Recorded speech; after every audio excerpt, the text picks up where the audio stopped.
Your word is a lamp unto my feet, and your way is the only way for me. It's a narrow road that leads to life, and I want to be on it.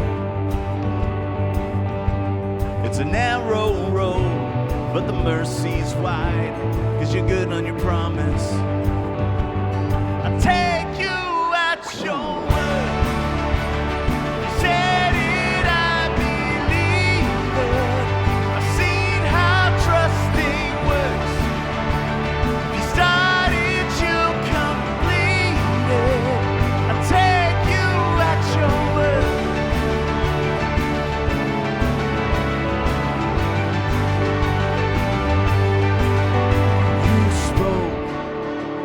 And the chaos fell into line. But I know, 'cause I've seen it in my life. It's a narrow road that leads to life, and I want to be on it. It's a narrow road, and the tide is high, but you parted the waters. I take your word. You said it, I believe it. I've seen how trusting works. You started, you complete it. I take you at your word. You said it, I believe it. I've seen how trusting works. You started, you your word. Good on your promise. Oh, you're so good on your promise.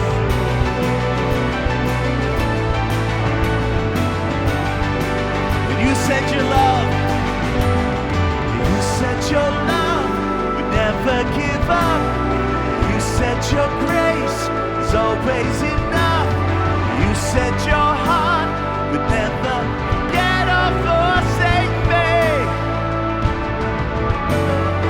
You said I'm saved. You called me yours. You said my future's full of your hope. You never fail, so I know you'll never fail me. I take you at your word. You said it, I believe it. I've seen how trusting works. You started, you completed. I take you at your word. You said it, I believe it. I've seen how trusting works. You started, you completed. I take you at your word.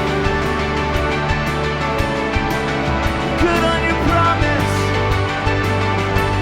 You're so good on your promise.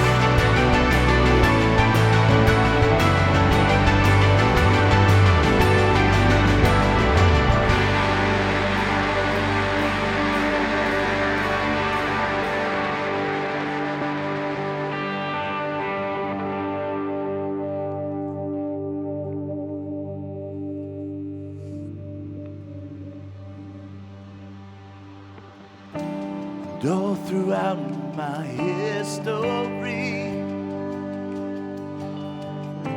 your faithfulness has walked beside me. The winter storms made way for spring. In every season, from where I'm standing, I see the evidence of your goodness all over my life, all over my life. I see your promises in fulfillment all over my life, all over my life. Help me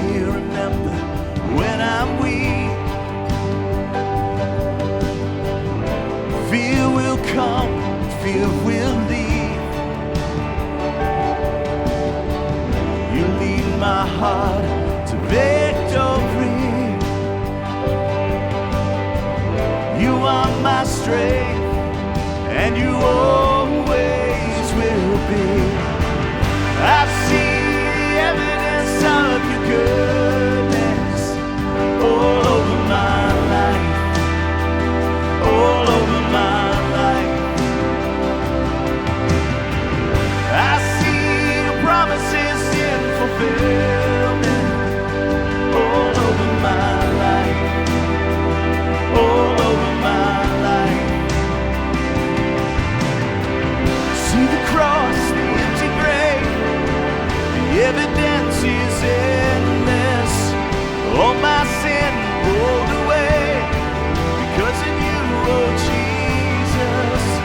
See the cross, the empty grave, the evidence is endless.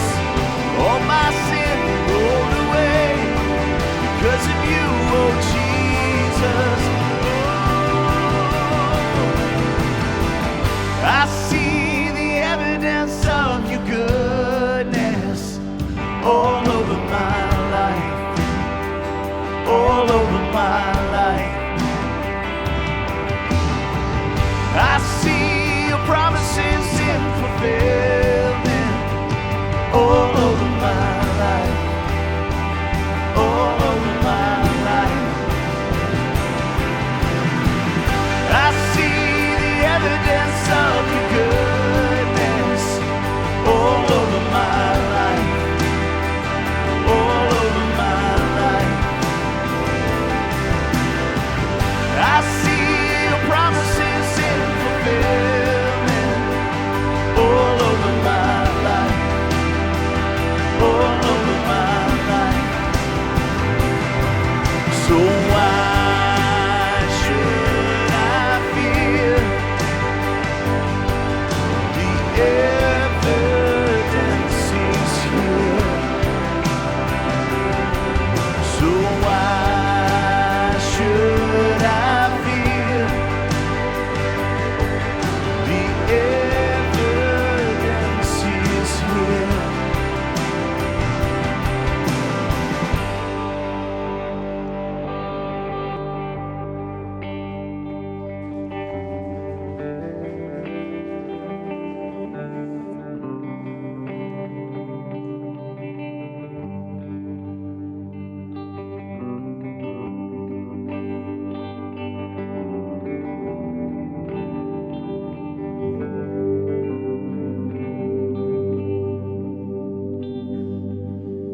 I was thinking as we were singing that song, I don't know if this ever happens to anyone else in here, probably is just me, but there are times when something doesn't go right or something doesn't turn out the way I thought it should.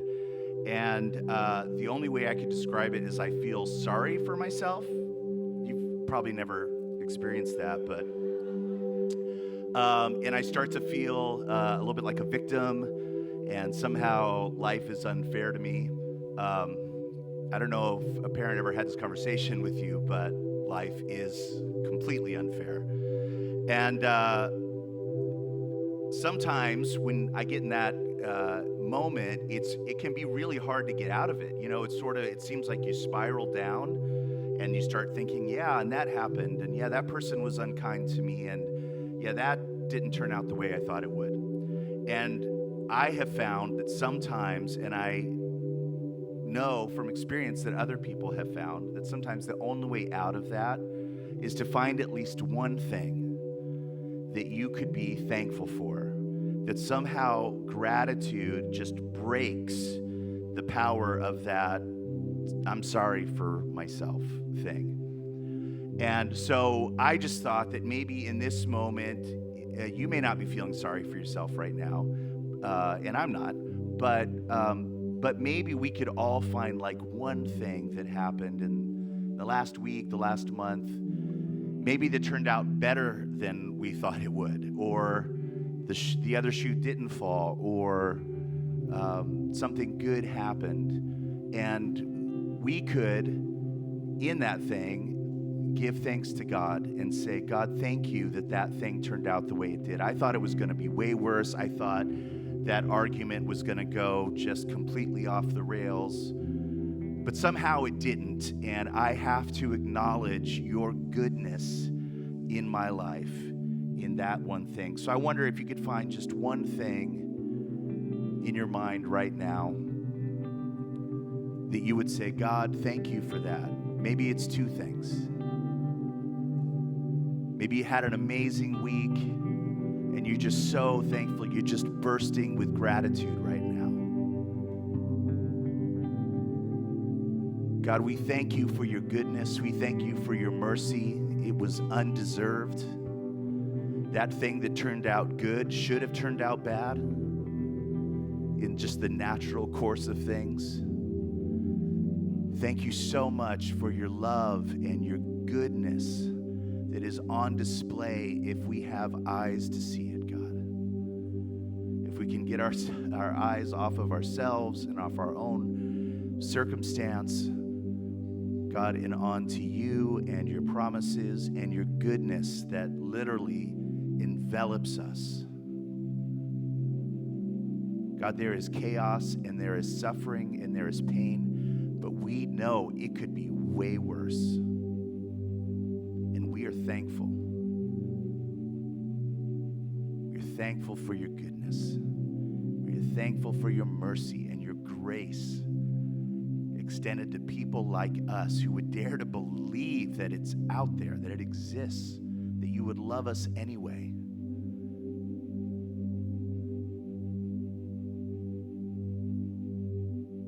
God, we are the people that you bankrupted heaven for and gave everything to buy back. And so is every person we'll ever meet. God, your great love for humanity is all the evidence we'll ever need of your goodness. Let's sing that chorus one more time. And I see the evidence of your goodness all over my life, all over my life. And I see your promises in fulfillment all over my life, all over my life. I see the evidence of your goodness all over my life, all over my life. And I see your promises in fulfillment all over my life, all over my life.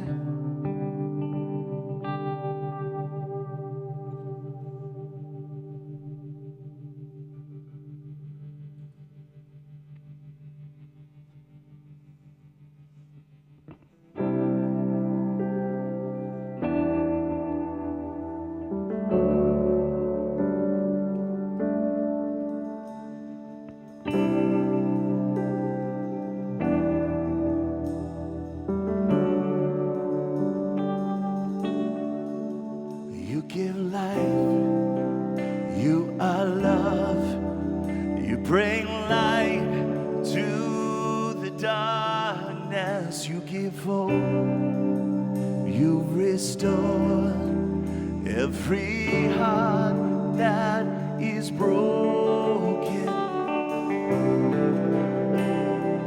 Great are you, Lord. It's your breath in our lungs, so we pour out our praise. We pour out our praise. It's your breath in our lungs, so we pour out our praise to you only.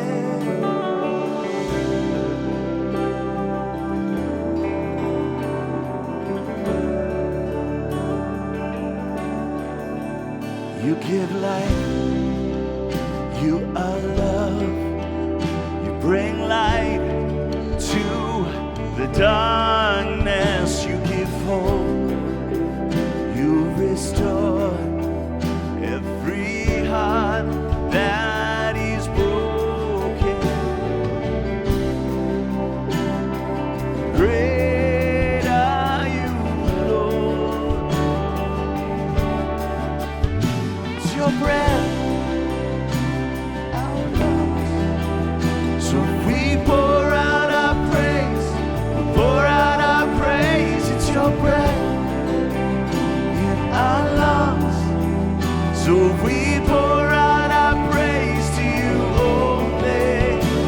your breath in our lungs.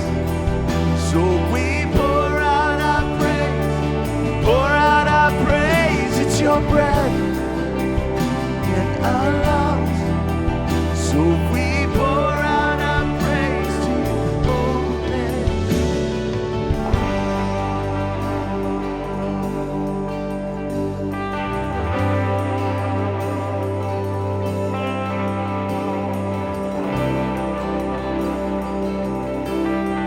All right, let's sing it out. We join our voices with Christians around the world today. And all the earth will shout your praise. Our hearts will cry. These bones will sing. Great are you, Lord. We join our voice with all of heaven. And all the earth will shout your praise. Our hearts will cry. These bones will sing. Great are you, Lord. And all the earth will shout your praise. Our hearts will cry. These bones will sing. Great are you, Lord. It's your breath in our lungs. So we pour out our praise. Pour out our praise. It's your breath in our lungs. So we pour out our praise to you only. It's your breath in our lungs. So we pour out our praise. Pour out our praise. It's your breath in our lungs. So we pour out our praise to you only. Great are you,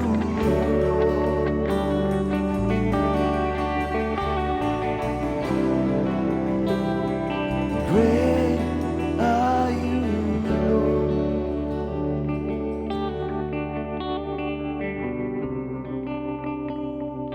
Great are you, Lord.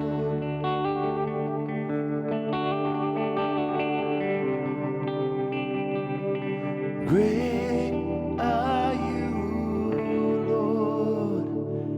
God, you are so great, and we are so thankful. Well, before you grab a seat, as mentioned earlier, you're welcome for the change in the weather. I'm so excited about it.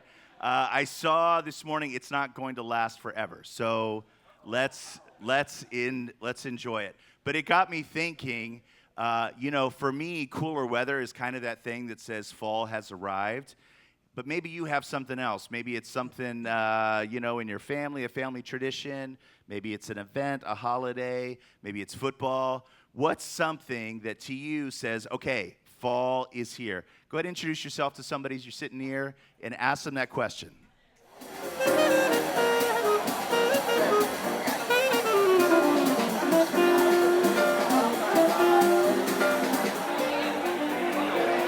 I'm not a big fan of fall. I'm a summer girl, but I like football, and my favorite team is playing at 10 a.m. I'm not going to check the score because I'm going to be present.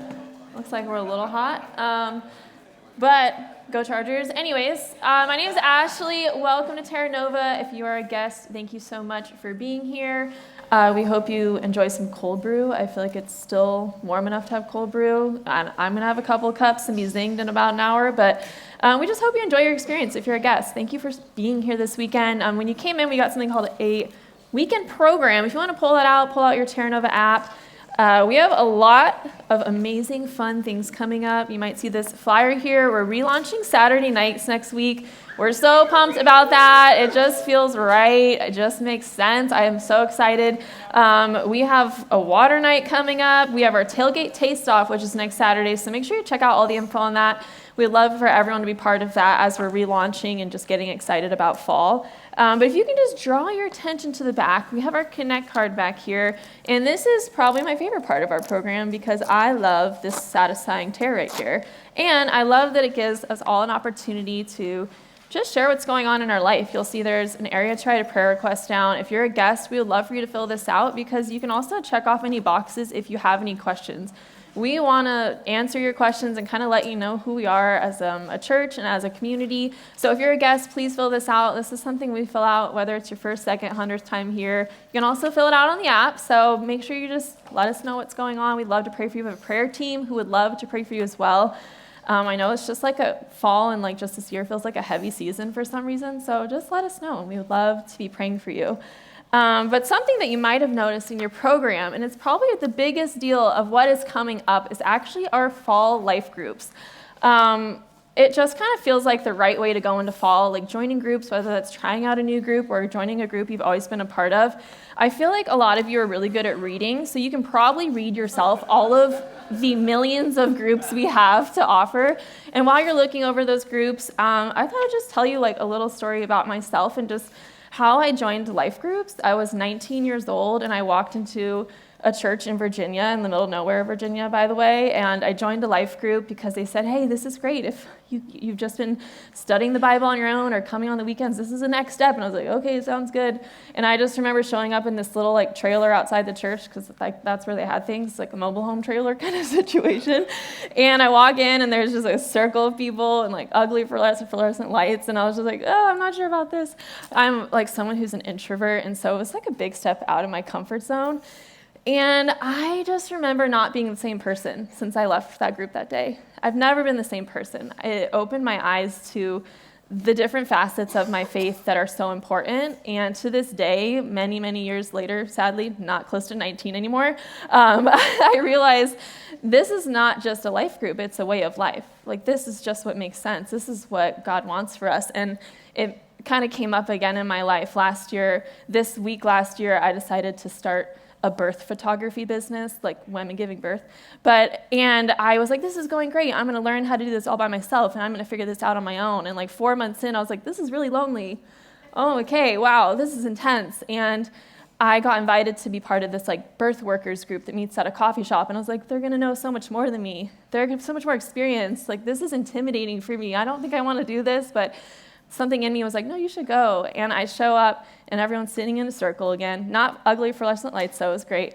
And I just remember just being filled with so much joy and so much compassion. And I just left that day, and I walked out, and I got so emotional. I just remember hearing God saying, like, see what I did there? See what I did there? And it was just that constant reminder of, like, this is not just a group, this is a way of life. Choosing to walk alongside people, choosing to be part of people's lives in a world that rewards looking after oneself. God says, no, I have so much more for you. I have so much more for you outside of just yourself. And so when you're looking over this and you see there's just like women's groups, there's groups that have childcare, there's groups in the morning, at night, just remember, like, this is not just a piece of paper. It's not just something you're signing up for. It's choosing to be part of other people's lives and let people within yours. And so I would love for every single person here to look this over and think about it, talk to your partner about it if you need to, or whatever it is, but just like really take this seriously as something that is like actually life-changing.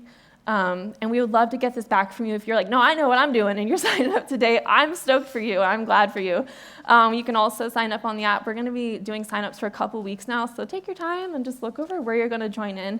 And we're excited for everyone to just be part of groups this fall and to just load up our groups and have this fullness in our community.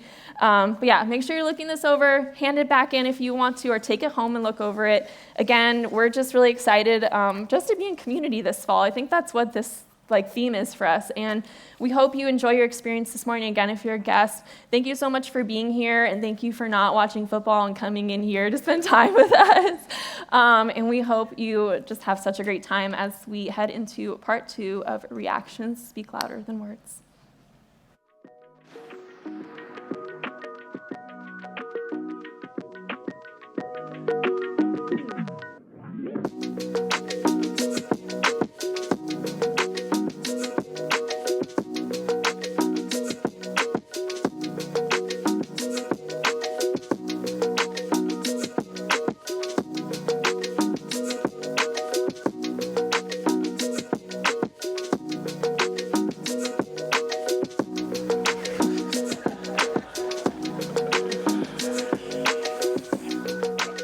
right. Who's actually seen Twister in a movie theater? Anybody? Yes, it's like one of the big movies that's out right now. Who's been to a movie theater in the last 2 years? Okay. Oh, wow. All right. I put a pretty wide parameter on that. I was about to say 2 months, and then I was like, no. Got to make it bigger than that. Well, hey, welcome. My name is John. Today we're wrapping up, as Ashley just said, part 2 of a short 2-part series, which means next week we're beginning a brand new series. Next week we're beginning this series right here, What Our World Needs Now. And of course, right now during this election season, our nation is focused on who our world needs now. But Jesus once said something very surprising about what our world needs, and our world needs it right now. And it might not be what you think. You will not hear any politician, political pundits, any of the major media sources saying that this might be what our world needs right now, but we're going to talk about it. And I hope you come back and join us next weekend for this brand new series that's kicking off. And as we kick it off, we are also, as Ashley just said, relaunching our Saturday night gatherings at 5 p.m. every Saturday night going forward. And we want to invite you to come check them out, to make the switch, if you will, to switch over to Saturday night, check them out. And this might be great for you if you often find as the fall and the winter seasons start that you're busy a lot on Sundays and you can't always make it on Sundays, that you might be able to join us on Saturday nights. And it might be great for you if you're NFL obsessed. And it might be great for some of you watching online who are NFL obsessed. And speaking of the NFL, we're actually going to kick it off next weekend with next Saturday night with a Terra Nova tailgate taste-off party, a tailgate party. And it's going to be fun. It's going to be during right after our gathering. And it's going to be this like laid-back vibe, a great way to just connect, build community. We're going to have a college game playing on the big screen because it's Saturday night, so that's what plays on Saturday night. We're going to have games happening out in the parking lot, and you can wear your favorite jersey, and extra points if it's a Bears jersey.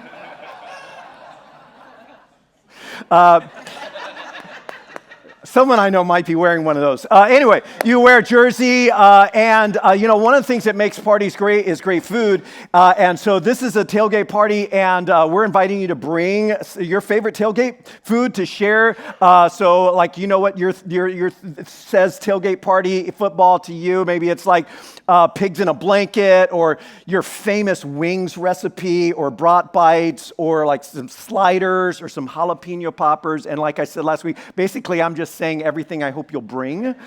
So bring all of that, a great dip, maybe a good chili, something like that. And here's this, it's not just a potluck, it's a competition. So you can win valuable prizes. We're going to let people vote for their favorite thing, and then we're going to be giving away, I've been told they're valuable prizes. I don't know. Maybe they're valuable to the person who's picking them, but they might be valuable to you. All of that is next Saturday night. And if you're game to play along, right tailgate somewhere on that Connect card that Ashley was telling you about, and you can throw that card, you can throw those Life Group brochures in the baskets on your way out. You can throw that Connect card on your basket. And that just helps us know how to arrange for the competition. So you can do that. It's going to be a great night, but all of that is next week. Today, as I said, is part 2 of this short series, Reactions Speak Louder Than Words. And really, I think there are 2 kinds of reactions that really get our attention, get people's attention, make us stop and stare, maybe make us wonder what's wrong with people. And one of them, of course, is the overreaction.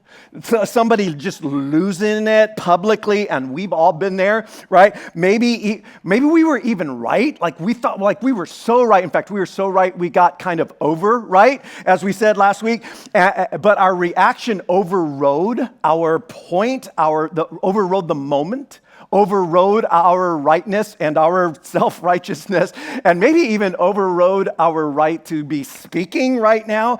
And that's because, as you've heard it said, and we said this last week, as you've heard it said, actions speak louder than words. And man, is that true, right? When we say one thing, but do another so big as parents, but really just big in life, our actions override our words. But as we said last week, our reactions actually speak louder than both. Our reactions can override both our words and our actions because reactions are revealing. Reactions are revealing. Our unguarded, unintended reactions reveal something beneath the surface, maybe even something that we're not even conscious of or aware of. And here's how we put it last week. How we react when others push our buttons or when life completely backfires, how we react reveals something. Maybe not everything, but it reveals something, often something hidden about our values, our character, maybe our character defects, our issues, our pride, often our ego, our fears, and our faith. And so we said last week, we can learn a lot about ourselves by monitoring our reactions, by noticing how we react and asking ourselves, like, what was that? What was that was beneath the surface that's being revealed? But there's actually another kind of reaction that gets people's attention too and makes people stop and stare and maybe wonder what's wrong with you. And we called this last week, the over-under reaction.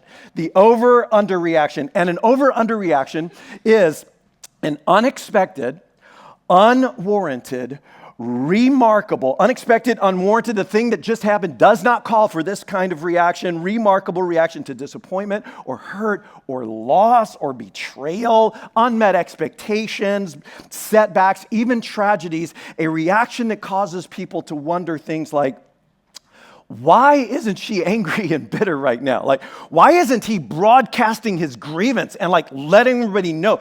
She should hope he fails, work to ensure he fails, celebrate his failure, dance on his grave, but she isn't. Like, what's up with her? He showed up for her after what she did to him? What? He helped them after they hurt him? You owned your side of it and forgave them after what they did? Why would you do that? And it's not normal, and it is not common. It is unexpected, and it's unwarranted. And Jesus said that should typify the life of all of his followers. Like, that should just be the habit and character of our lives and our lifestyles. And Jesus, as we said last week, invites us, in fact, more than invites us, he insists that his followers master what we call the art, and it is an art of the strategic over-under reaction. The art of the strategic over-under action, that we so over-under react that the extremeness, the irrationality, if you will, the unexpectedness of our opposite reaction, our overreaction in the other direction makes people just stop and stare and maybe get out their phones and wonder what's wrong with us. That when people push our buttons, or life completely backfires, that we are to see those moments as opportunities. Opportunities that we become people who just under our breath go, oh, this is my opportunity. Oh, what an opportunity. What an opportunity. And an opportunity, Jesus said, ultimately, to point people to our Heavenly Father. A reaction, an over-under reaction that shows other people who our Heavenly Father is and what God is like. The way that Jesus put it was that so that you will be children of or sons of, and we talked about what that means last week, of the Most High, that you will be God-like, because that's what God is like. He is kind to the ungrateful and wicked, and that's exactly what your Father, your Heavenly Father, has been like to you. He under reacted to you. And so Jesus says, in the very same way that your Heavenly Father reacted to you, knowing all about you, like knowing the lies you would tell and the secrets you would keep and the promises you would break, knowing everything that's messed up about you and everything that you will ever mess up, knowing all of that, your Heavenly Father was merciful, forgiving, patient, redemptive, restorative. And Jesus says, I want people to be able to see what your Father is like towards you by the way you react towards them. But there's something else at play here, and there's something else actually at stake here, specifically for followers of Jesus. For just a second, I want to talk to people who would call themselves Christians or call themselves followers of Jesus, though if you are not a follower of Jesus, or maybe you used to be, and you're like deconstructing your faith, or you're wondering about it all, I think you would still agree. In fact, this might be why you've pulled away from faith or why you've taken a step back, that our reactions aren't just opportunities to reflect what God is like. Our reactions reveal our confidence or lack of confidence in God. Our reactions reveal our confidence or our lack of confidence in God, or to put it another way, our reactions reveal our faith.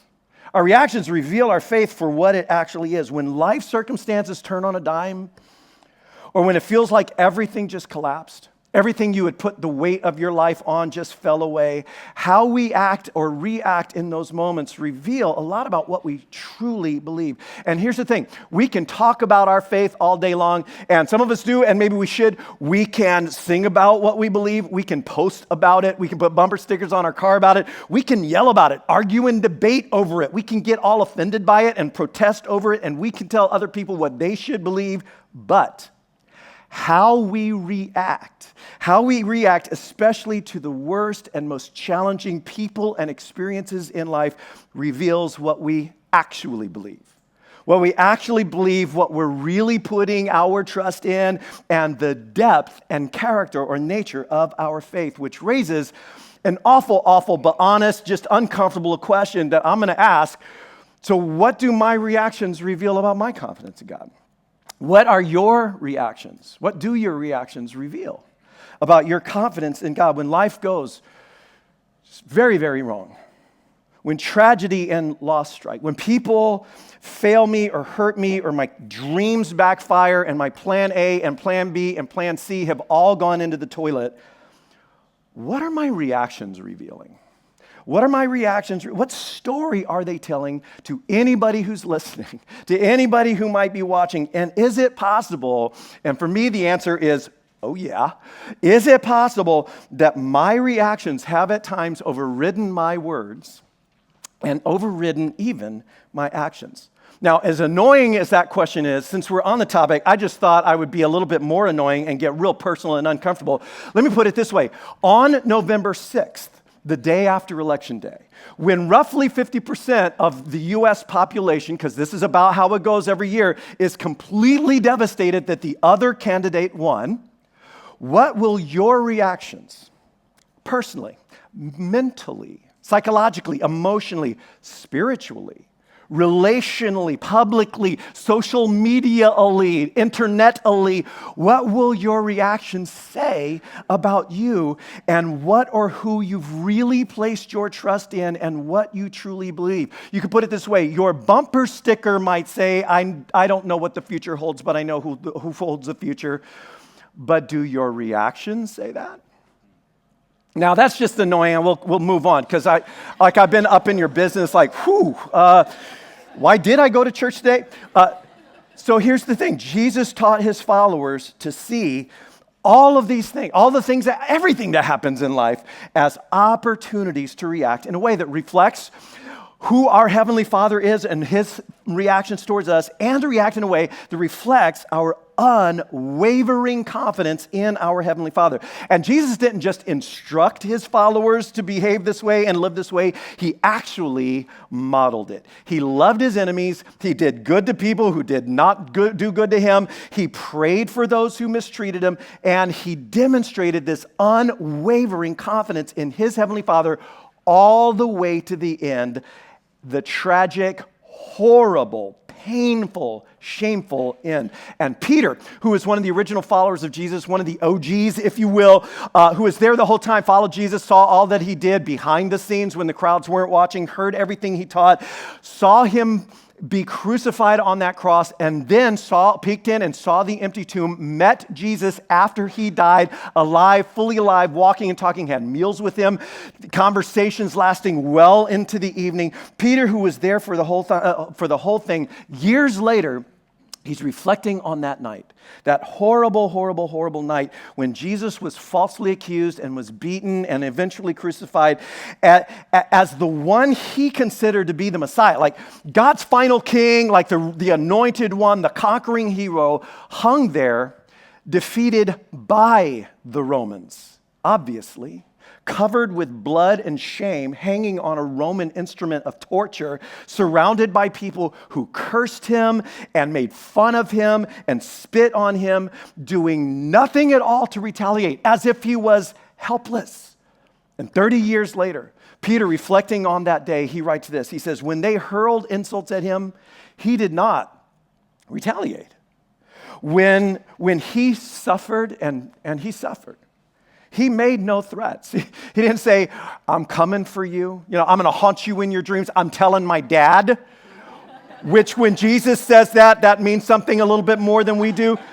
The whole time, Peter said, I didn't get it. I did not understand in the moment. He didn't retaliate. He didn't react as people taunted him. In fact, Peter tells his story later through Mark's biography of Jesus, and he tells us that as Jesus hung there on the cross, people were actually saying things to him like, hey, you're so big and bad and powerful. Why don't you come down off that cross? Let's see what you can do, huh? Like, you save all these other people. Save yourself. Like, show us who you are. Then we'll believe. Can you imagine that? And I bet in those moments, Peter was like, please, please, please, please do it. Like, please, please. And I'll be honest, there are times I'm reading that story and there's something in me that wants him to do it. Like, just once. Like, just come up and bash their little heads in and show them, right? And then the question is, show them what? Show them the same thing they're doing to him? And it turns out he did show them. And as we talked about last week, he didn't take the bait. He leveraged the opportunity. He didn't take the bait, he leveraged the opportunity. He underreacted, and in that moment, he forgave them. He forgave his enemies. He loved his enemies. And then Peter tells us where that comes from, where that kind of overreaction came from. And we get this little peek behind the curtain, and he says this. He says, instead, he entrusted himself. He entrusted himself to him who judges justly. In other words, he placed his trust. He placed his faith, his confidence, his future in his Father who holds all final outcomes, for whom the final outcomes, the ultimate outcomes actually belong. He entrusted himself to the one who will and can vindicate him, and his reactions revealed it.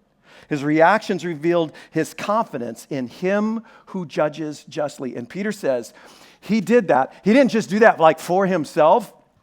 He actually did it as an example for us. It's like, well, that's Jesus. Like, I'm not Jesus, and so that's him, but I'm me. He goes, no.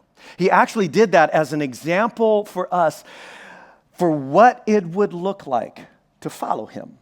That we would follow in that we would underreact to the worst circumstances in our lives in exactly the same way, and that this isn't like bonus round Christianity or extra credit Christianity. He says this is actually what following him looks like. This is what it means to be a follower of Jesus. And then there's this early follower of Jesus, known to history as Paul or Paulos of Tarsus. That's his Roman name. He actually steps on the pages of history as this young, uber-zealous rabbinical scholar named Saul or Shaul. And Saul, he is an anti-Christian, anti-Christ. He is so offended by these early followers of Jesus. They weren't called Christians, they were called disciples. All of these people saying that this rabbi from Nazareth, who was crucified by the Romans, which for Paul clearly meant he had been publicly cursed and shamed by God, that he had been risen from the dead. In fact, the way they said it was God had raised him from the dead, that God had vindicated him, and that he was now the Lord over all nations, like God's Messiah. And Saul thought, that's not only ridiculous, that's dangerous. It's blasphemous. It's a blight on God's own name. It has to be stopped. It has to be stamped out. And he was all about it. And then he has an experience. Now, in his own words, he met Jesus physically alive after Jesus died. Like, you might not believe that happened to Paul, but I think you would agree that if that did happen, that might explain the kind of change and transformation that happens in his life. And he doesn't just become a disciple or a follower of Jesus. He's like this hair on fire Jesus freak. All that zeal that he had anti-Christ is now just like, everybody needs to know this. And honestly, from there on out, you just need to know, his journey gets really, really hard. And I mean hard. I mean, like, as he's going everywhere he can with his little community, planting these Jesus-following communities everywhere he goes, he is getting chased out of almost every town or city, often publicly attacked and beaten in publicly, falsely accused, imprisoned. He's shipwrecked on numerous occasions, just traveling around, nights in the open sea. He's going hungry. He doesn't have enough clothing sometimes. He gets stoned. I should add with rocks, like he's, and left for dead because people died when they got that kind of stoned. And so like it gets hard for him, hard. 25 years later, he's coming out of what, in his own words, was the darkest, most difficult season of his really difficult life. And he writes a letter to the Christian communities in Rome, the capital of the empire. Now, I don't know if you've ever seen Hunger Games and you heard like what the capital is like, but feel free to import all of that just visualness into what Rome was actually like in those days. And there are Jesus communities in the middle of this thing. And he writes this letter to them, and he writes these famous words. He says, "For I consider that our present sufferings," he's like, take all of the loss and the pain and the heartache and the injustices and what should have never happened to you and all of the opposition and the financial losses and the financial struggles and not having enough. You take all of that and you just stack that up on one side. He goes, man, no, it ain't even worth comparing. I mean, it's not even in the same ballpark. It holds nothing to the glory that will be revealed in us. Such a beautiful line. In other words, here's what he's saying. There is a glory that is before us. There is a glory that will be ours, a glory that we were created for in the image of God. And someday, who I was truly created to be, all of the nobility and dignity and glory of being the true image of God, who I already am in God's sight, it will be revealed. It will be revealed in me. It will be revealed in us, and that glory, oh, my friends, that just so far outshines and outweighs all of the present pain and struggle of this present evil age. And then he unpacks that big idea and that struggle for a bit. And a few lines later, he brings it all back together with these famous words. He says, and we know that in all things God works. Now, we're like, okay, hold on, Paul. Like, all things? Like, even those things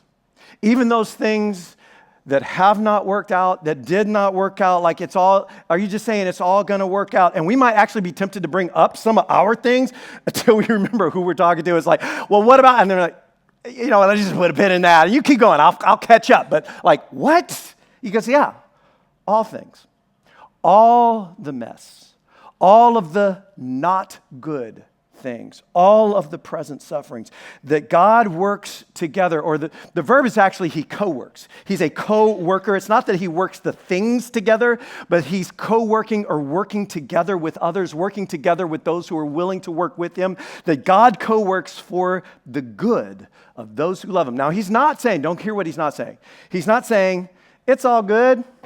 He's not saying that.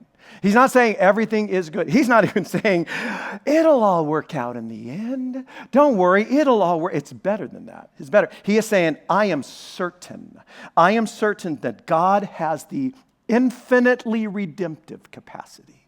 The infinitely redemptive capacity to bring good out of even the worst things in this life. The good, he says, of those who love him and are called according to his purpose. And he's speaking here of the kind of person who has done what Jesus did, who has entrusted themselves to him who judges justly, and is therefore all in, co-working with God for the good. And he's like, we know.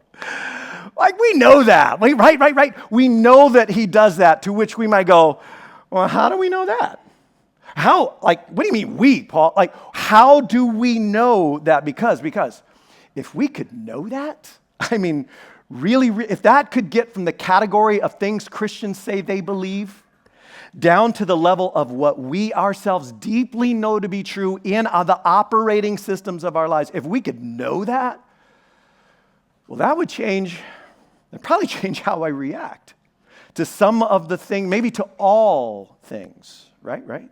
And then he begins to, like, how do we know, Paul? He begins to trace this line from all that God has done and is doing and will do for us to call us and redeem us and restore us and transform us and glorify us. In fact, he talks about it all as if it's done, like hashtag done. Put a check in that box. He's speaking of it as if it's already happened. And a few lines later, he summarizes it, and this is just so good. Like, if we could work this into our just rhythms of our thought lives, he says, so then, what should we say in response to these things? What should we say in response to these things? And what he says next is amazing. He tells us, I think, just right out of his own thought life, how to steel ourselves in advance, how to prepare ourselves in advance for an over-under reaction. What should we say in response to these things? And here's what he says we should say. If God is for us, who can be against us?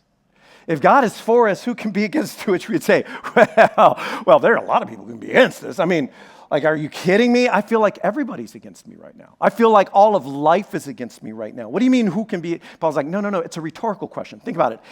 If the creator God, the inventor of electromagnetism and the strong and weak nuclear forces and gravity, the inventor of the eyeball and the brain, and the Eagle Nebula. If the creator God is for us, who cares who's against it? Like, what difference does it make?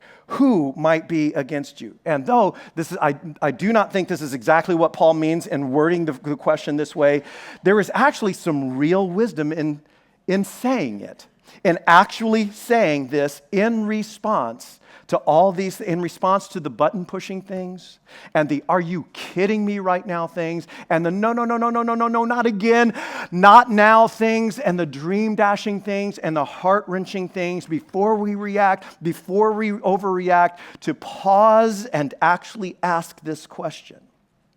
What shall we say in response to these things? Well, if God is for us, who can be against us? If God is for us, who or what can really be against us? In fact, I want us to practice saying this out loud together because I want us to hear ourselves. I want you to hear yourself actually saying this to yourself because this is the perspective. I mean, this perspective fuels an over-under reaction that reveals what you truly have your confidence in. And so I want us to say it out loud. Are you game with me? Let's say this out loud together. 1, 2, 3. If God is for us, who can be against us? Let's say that again. If God is for us, who can be against us? Now, I want to bring this down a little bit, okay? I want you to breathe in real deep, just kind of exhale. I want you to take anything in your hands and put it aside. If you're game, play along. And maybe open up your palms and place them face up. And as we breathe in and breathe out, let's say this again. 1, 2, 3. If God is for us, who can be against us? Now, we could personalize that. We could actually put our own pronoun, like, if God is for me, who can be against me? And that might be helpful. But there's something I think that's deep and rich and good about leaving it as plural, leaving it as us, because it reminds me that this is bigger than me. It's bigger than me, that his good is bigger than me. It is for me, but it is for more than me. It is for us, and I am part of an us. If God is for us, who can be against us? And just imagine, before reacting, pausing to say to that situation, to that news, to that disappointment, to that loss, to that heartache or heartbreak or rejection, pausing to say just under your breath, and now let's just say it under our breath one more time.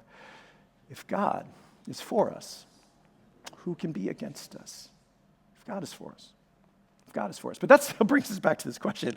But if God is for us, how do I know that though? How do I know you still haven't answered the question? How do I know that God is for me and for us? Because it may not look or feel like God is for you or thinking much even about you right now. And now he answers that question like, this is how we can know. He says, here's how you can know. He who did not withhold his own son, but gave him up for us all. How do you know, Paul says? How do you know? The answer, as Sunday school-ish as it might sound, the answer is the cross. The cross, that ultimate act of sacrifice and love and redemption. He would say, that's how we know that God is for us and for us all and for you. And if God would not stop short of the ultimate, most extreme act of sacrifice and generosity on our behalf, how will he not also, along with him, graciously give all things? Like Paul would say, the death and the resurrection of Jesus. It is not just something that happened long ago. It is dynamic. It is an every single day reminder that God is for you, that God is for us, that he loves us, that he has not abandoned you, that his grace and generosity towards you is not a one-time thing or a long past thing. It is current and ongoing and never ending. And if we will entrust ourselves to him and react with faith and grace and generosity and vision and courage and hope, he is good, and he will co-work all these things for good with us and for us. And can I just say, this is part of the reason why we gather. This is, I think, one of the main reasons why we physically gather together and do so weekly, rhythmically, regularly, and not just here, but in life groups as well, surrounding ourselves with people. And I'll just say, downloading content is not enough. Listening to podcasts, watching video is not enough to spiritually form deep, courageous, honest faith in you. In fact, there is so much research on this. Character and behavior and identity is shaped relationally. Character and behavior and belief and identity are shaped relationally and interpersonally. And the reason why early Christians gathered on the Lord's Day every week, the reason why we gather is to remind ourselves collectively that there is more to this life than what we see. And there is more to this life than what I am personally going through, that we are not alone and we are not the only ones, and that though life is not always good, God is always up to something good. Though life is not always lovely, God is love and does love us. And gathering together in this context, but also in smaller groups, we're so passionate about this that 3 times a year we open up all of our groups and say, everybody in, like jump in, like the pool's open, everybody in, because gathering together, again, not just here, but in those smaller face-to-face gatherings, experiencing the connection and the give and take and the conversation, the community of men and women who are going through the difficulties of life, but are facing it with courageous, honest, like sometimes gut-wrenchingly honest, but generous, love-filled faith in trusting themselves to him who vindicates. I do not have to vindicate myself because I have entrusted myself to the one who judges justly, that this is what forms deep, courageous, honest faith in us. The deep, courageous faith that over-underreacts to the difficulties in life by entrusting oneself to the one who judges justly, that kind of deep faith is formed principally by these 2 things: the truths we soak ourselves in, and the tribe we surround ourselves with. Did you know that? That kind of deep, honest, courageous, overreacting faith is formed by the truths that we soak ourselves in and the tribe that we surround ourselves with. And those 2 actually work together, not apart from each other, like in concert with one another. And more than anything else, our behaviors, as in our reactive behaviors and our beliefs, and especially our reactions to others, are formed interpersonally and reflect what sociologists refer to as our tribal identity, which sounds kind of weird, like, what did you just say? Our tribal identity, which just means this: people like us do things like this. People like us do things like this. Yeah, this is normal for people like us. And can I just be honest for a moment? Many of us, or at least let's say many people who call themselves Christian, are being discipled or spiritually formed more by our media choices, our political tribe, and our socioeconomic status and tribe and peer groups than we are by Jesus and what he actually said. The only way to develop deep, robust, healthy faith is to be surrounded by people of deep faith. surrounded by people of deep faith who are constantly reminding us, not by the way they're always quoting Bible verses and these pithy little one-line Christianisms, but by the character of their lives, how they live and how they act and react, the courage, the generosity, the honesty of their responses to difficult people and difficult circumstances, who remind us what faith looks like, what normal looks like, what people like us look like, and what entrusting ourselves to our Heavenly Father who vindicates and judges justly, what that actually looks like, who are reminding us that the death and resurrection of Jesus is not just something that happened long ago, but it is an every single day reminder of the love of God in Christ Jesus our Lord. And here's how he wraps that up. He says, and who shall separate us from that? Who will ever separate us from that? And then he lists not a bunch of who's, but actually a bunch of what's. Shall affliction, hardship, persecution, opposition, famine, nakedness, danger, or sword, to which we go, yeah, kind of feels a little bit maybe like that, kind of feels like God isn't with me or for me, kind of feels like he doesn't really care right now very much about me. And Paul says, no. No, those things are not signs that God does not see you, care about you, or is for you. It's actually in all of those things, in the affliction and the hardship and the difficulties, the hunger, the famine, the persecution, the danger, so it's actually in all of those things that we are more than conquerors through him who loves us. Conquering in suffering, in that loss, in that hardship, in that awful, awful news, which was the last thing you wanted to hear. Conquering through him who loved us when we entrust ourselves to him. And so Paul would say, and Jesus would say, that when those things happen, when they come, and they will come, that they become opportunities to react in a way that demonstrates and reflects our Heavenly Father and how he has reacted to us, and to demonstrate our confidence in who he really is, and to co-work with him for the good of those who love him and are called according to his purpose. Now, I hope you'll come back and join us next weekend, especially maybe Saturday night as we kick off this brand new series called What the World Needs Now. And check out that Terra Nova Taste Off, come to the party, wear your jersey, bring some food. But I want to end with something. I want to end by addressing anybody who calls themselves Christians. So if you don't consider yourself in that club, like I get it, I understand. But if you do, let's ask ourselves this question. What do your reactions reveal about your confidence in God? What are my reactions? What will my reactions reveal about my trust, my faith, my confidence, about who or what I have really entrusted myself to? Because actions speak louder than words. But our reactions, they speak louder than both. They speak louder than our words. They speak louder than the verses we quote and the songs we sing and the bumper stickers we stick on our cars. And Jesus instructs us and insists that we react in a manner that reflects our Heavenly Father's reactions towards us. And he invites us to react in a way that reflects our unwavering confidence in God and that God is with us and for us. So let's over-underreact. Not just this week, but like through this whole next season. Like, let's just over-underreact in a way that causes people to scratch their heads or maybe shake their heads or wonder what's wrong with us or maybe wonder what we're on. And just maybe look up and connect the dots between how we react and our confidence in God. Because our words do mean something. They really do.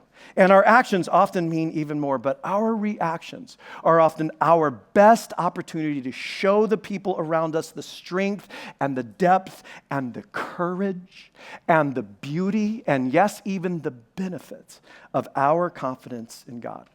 Now, as we end, I've invited Christian to come up, and he's going to reprise that song that we were singing a little bit earlier. I've seen the evidence of your goodness, and maybe particularly that part that takes us back not to something that happened long ago, but is this every single day reminder that God is with us and for us. And I'm going to invite us all to sing. So take whatever's in your laps and set it on the chair, and I'm going to invite us to stand. And if you feel comfortable, to even maybe stand with your palms open, this open posture, as we just sing this song a little bit, and then I'm going to close us in prayer. So let's sing together.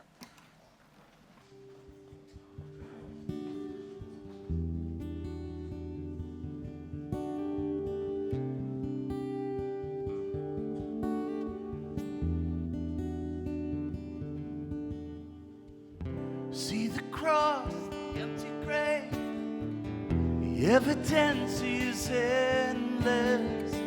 All my sin rolled away because of you, oh Jesus.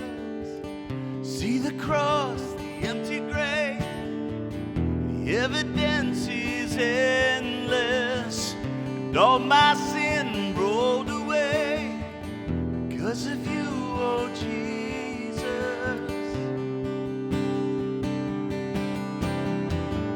I see the evidence of your goodness all over my life, all over my life. I see your promises in fulfillment all over my life, all over my life. I see the evidence of your goodness all over my life, all over my life.